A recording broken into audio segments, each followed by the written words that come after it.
Señores y señores. Ladies and gentlemen representatives, on behalf of the Exchange and Cooperation Center for Latin America, an international organization with a consultative status at ECOSOC, UNCTAD, and WIPO, I greet you and I congratulate the President of this Assembly. Now, the Director General's report towards a renewed social contract considers the circumstances with the assistance of the ILO of how we can move toward more just societies and better opportunities for decent work. And this conference is the best opportunity for us to propose alternatives in 2025, which will be the year for social development under the auspices of the UN. That social contract involves enormous collective responsibility, both at institutional level and in government policy, as stated in the Philadelphia Declaration, which states that all human beings, regardless of their race, creed, or origin, have the right to develop their material wealth as well as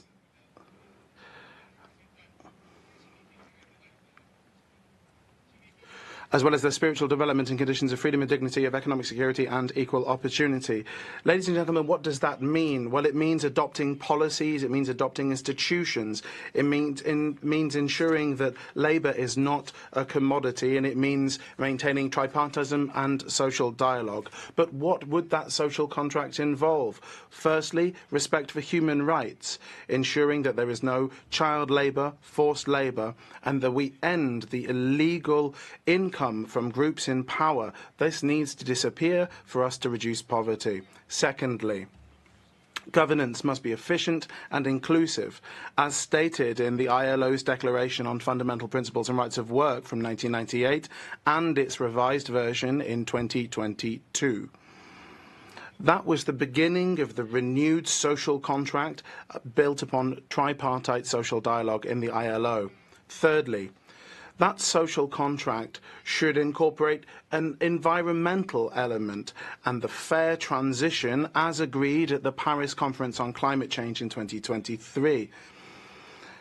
We should adopt ways to transition work and to ensure that we can create decent jobs. Fourthly, that social contract should ensure that we better share the fruits of progress. Indeed, the benefits of productivity should be objectives, and we should build upon that equal redistribution between the production factors. Fifthly, that social contract should guarantee adequate social protection for workers, preserving dignity in which all people enjoy, as stated in the ILO Centenary Declaration.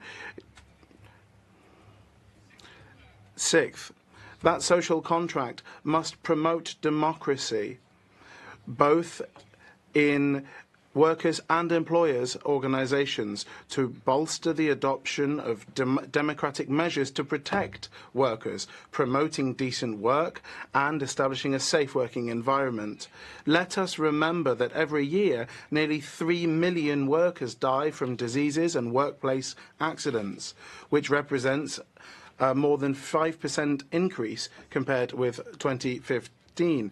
Seventh, that social contract needs to ensure that there are access to social services with a social security system which can overcome any challenges through a worker's life. And then finally, it should bear in mind rules for a transforming world and transforming worlds of work. Representatives, that new social contract should overcome the challenges of technology, forced migration and conflicts, climate change, artificial intelligence, inter alia, and the regulations established in international conventions, national laws, social contracts, and these principles, which were forged over many years through tripartism and through the ILO, must continue.